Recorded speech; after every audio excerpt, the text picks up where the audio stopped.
A trio of former Eton schoolboys had to be saved from rising floodwaters in Australia after their Scooby-Doo campervan was submerged in a flood-hit region infested with crocodiles.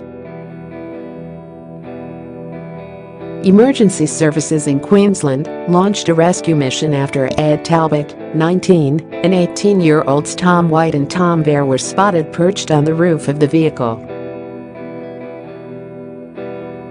The gap-year chums, who planned to go to university together in September, pitched up after several groups had left the campsite after being warned by a local of the risk from rapidly rising floodwaters, and parked just meters from a sign warning of the presence of the deadly animals. The state's waterways are home to saltwater crocodiles, the largest species of the fearsome reptiles that are known to occasionally prey on humans, including one 4.5-meter croc. Mr. Talbot, from Hampshire, described how they panicked when they were woken up by the rising water. He told the Evening Standard, "We were in a bit of shock and panic.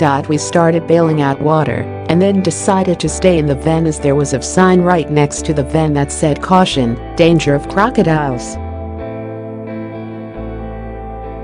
Mr. White, from Somerset, suggested they swim for dry land, but was outvoted, while Mr. Bear, from Berkshire, said, "When we woke at 5 a.m. we were surrounded."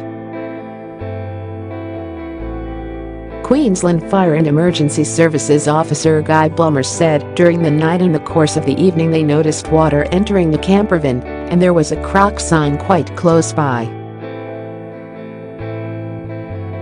"The signs are not there for general information. It is quite specific, there are crocodiles there." Do you know the 3 British backpackers who were trapped on top of the van? If you do, please email Sam.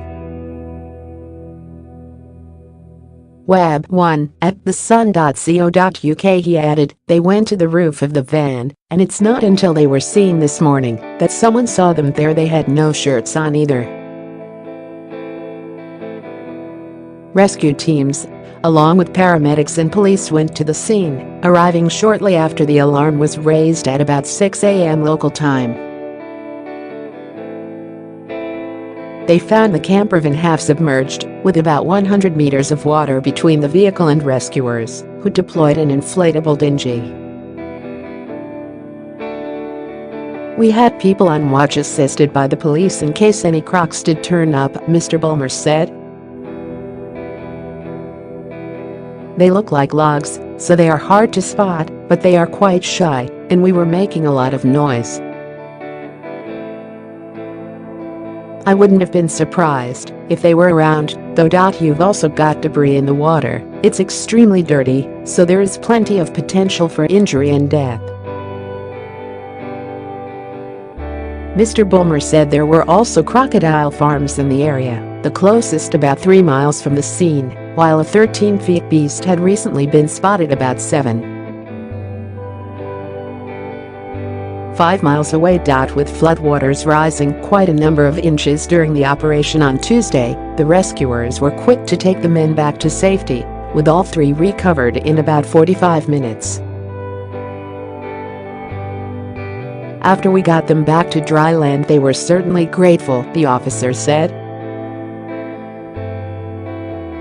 "They had a cold and wet night. They got warmed up, and it was happy days because no one got hurt. It can happen to anyone, and tourists don't have the local knowledge." Mr. Bulmer said the men did the right thing by staying put rather than attempting to swim to safety. The worst-case scenario would have been if they thought let's give it a go and swim, which would have been a potential life-or-death situation. "You don't know what's in the water. Crocs, logs, debris." The men are understood to have been reunited with their possessions and flown out of Cairns on Tuesday on a scheduled flight. In November, a British woman suffered cuts when she was bitten on the leg by a saltwater crocodile in Cape Tribulation, Queensland. The previous month, a crocodile was suspected of killing a dementia patient who wandered away from a nursing home in Port Douglas in the north of the state. Human remains were found, along with the 79-year-old's clothes and walking stick, near a creek bank. In November, it was reported that two terrified fishermen spent 4 days living on the roof of their car as crocodiles circled below after becoming stranded in Australia's outback. The men and their dog had been on a fishing trip when their 4x4 became stuck in a tidal bog in Aussie's remote Kimberley region. We pay for your stories. Do you have a story for the Sun Online News team? Email us at tips@thesun.com.